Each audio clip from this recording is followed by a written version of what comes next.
Yeah, so just going to get you to bring your awareness into my hand and just let that tension go and just take some deep breaths.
was right.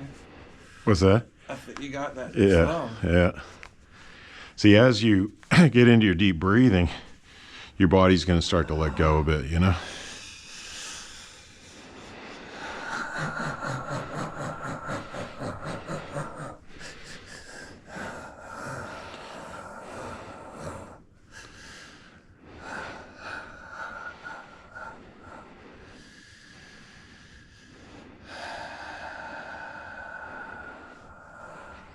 So I always say, we get the head relaxed, get the mind relaxed, get the person back into their, what I call like a meditative state on their prenatal chi, which is like their intrinsic chi, their spirit, and then get them breathing.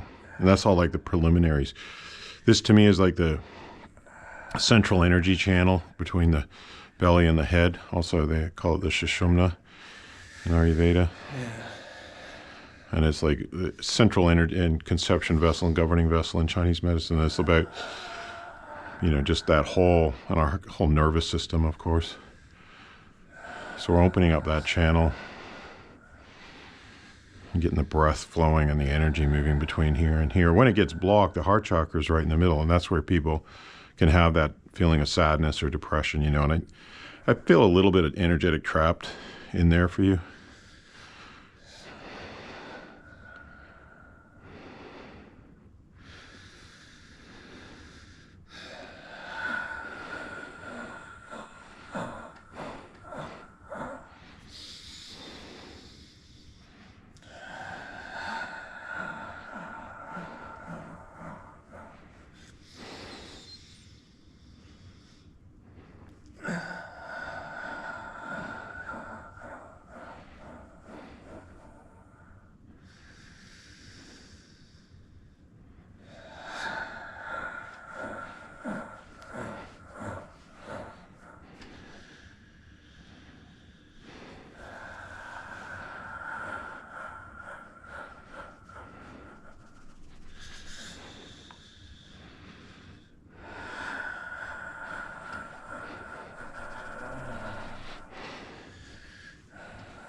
That moved.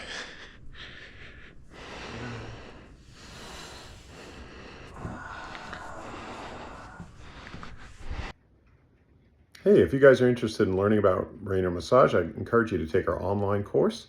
You can find that on our website, raynormassage.com, and do a search for our online course. You can also do in-person courses. I'll be holding one in Australia in May, and I'm teaching in St. Louis in June. And then we have, if you go onto our website, raynormassage.com, worldwide massage courses, you can find courses all over the world, especially in Canada, the UK, Australia, New Zealand sometimes, and the US. So please learn Raynor Massage. We're also hoping to hold some courses for friends and family. So like 2-day workshops in St. Louis, where you can just come and learn, bring a friend. You don't have to, but you can bring a friend or your partner and come and learn how to do some basic work on each other to maintain each other. And we're looking at doing some 2-day reflexology workshops as well. both here and possibly in Australia. So please just contact me, brandonraynor@gmail.com, if you have any questions or would like to learn more. Enjoy the video. Oh, nice. Oh. That's good signs, right? Oh, they're all good signs, yeah. And again, it's all that prep work of just working on your head, working on your belly, getting you breathing. Your whole body is starting to just let go of shit, you know? Your mind. And just...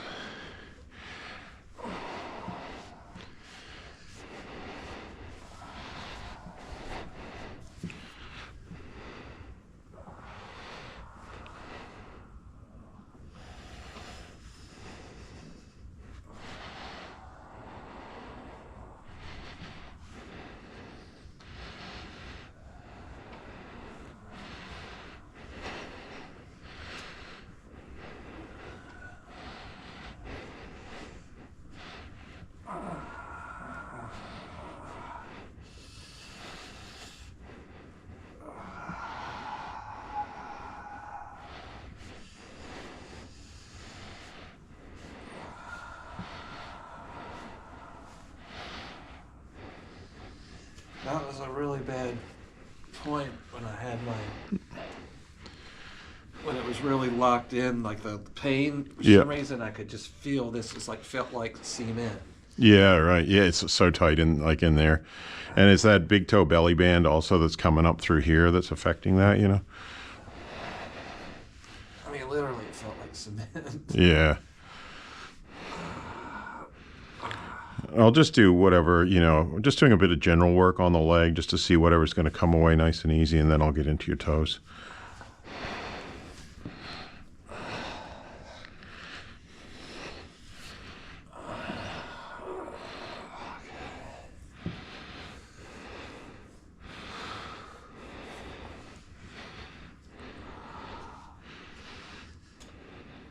Doesn't look like it's going to be 80-degree day.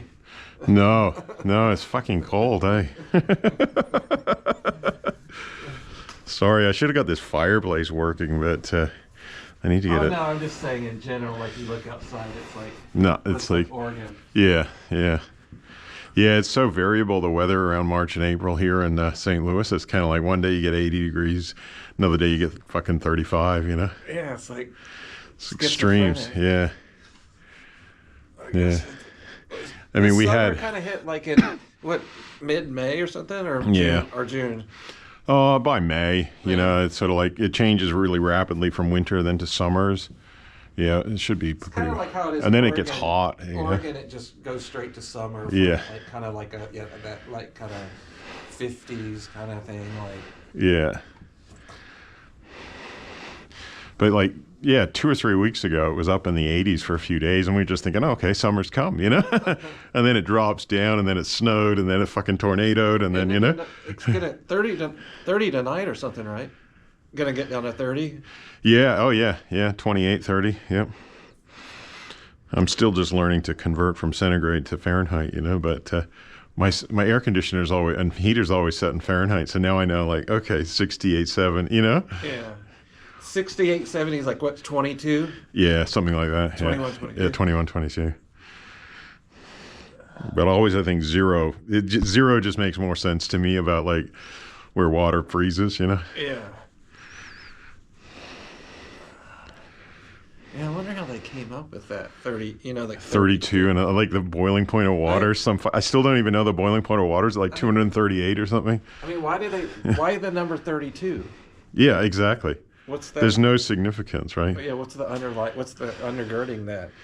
Some kind of numerology thing? 3 + 2 equals... Yeah. Who knows?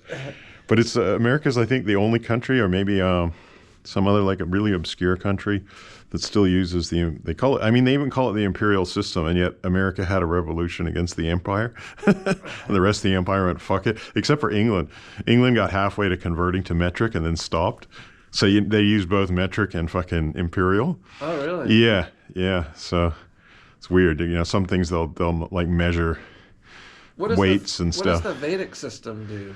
I have no idea. Yeah. But decimal to me makes more sense. You know, it's kind of easy to multiply, you know. Like multiply by 10, all you do is add a 0 on the end of something. That's pretty good that you like got that big toe, wasn't it? Oh yeah, it was Right so on- jammed. Right Yeah. after, because you when you were last night when you were pulling it, it felt like it was like pulling my whole foot. You know, there was no disconnect between like that. You know, it's just like a one That's right. mass. Yeah. And that's why doing the head and doing the belly gets you into a nice state, and you just start to let go, and you're breathing out, and your mind is relaxing, and you know.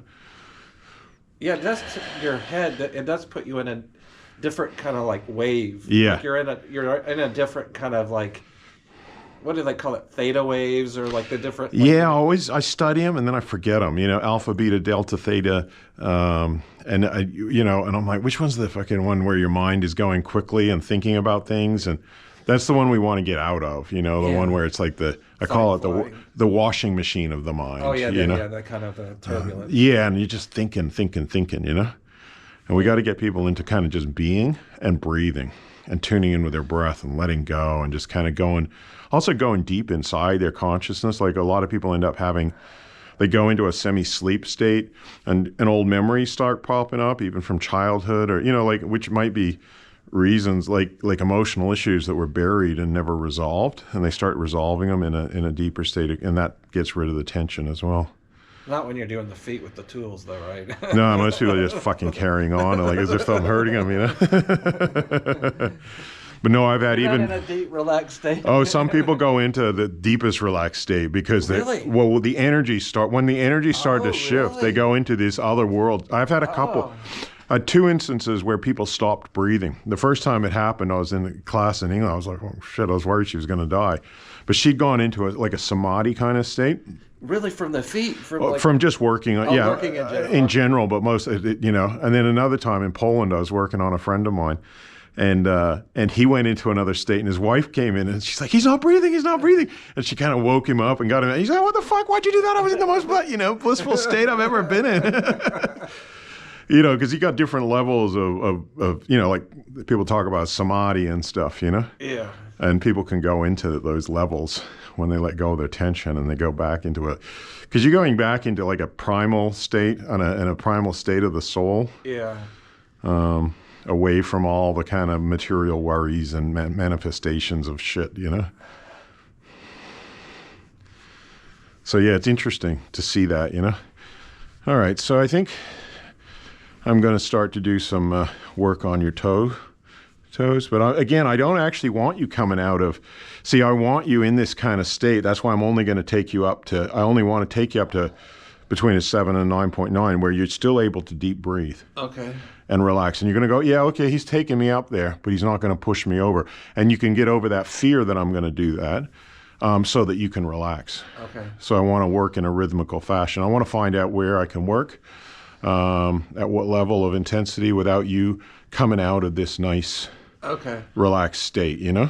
So it's like kind of like... Awareness. It's kind of like, okay, I'm bringing you awareness, but it shouldn't be like a jolting kind of thing where you're like, ooh, and what's he going to... I don't want you going into that, what's he going to do, because I don't, you know? Because then it's like kind of you're preparing. Right, and you're tightening up. Yeah. So that's counterproductive to the whole treatment, so... Okay. So you don't... And don't worry, I'm pretty good at tuning in, so you don't need to...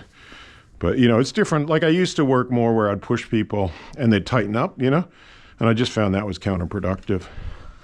But doing all this first, it's kind of like giving you an anesthetic in one sense before I work on you by getting your whole... Because it is releasing like what endorphins and things. But the other thing, from an energetic point of view, I'm opening up your head and opening up your belly so that this has somewhere to go now.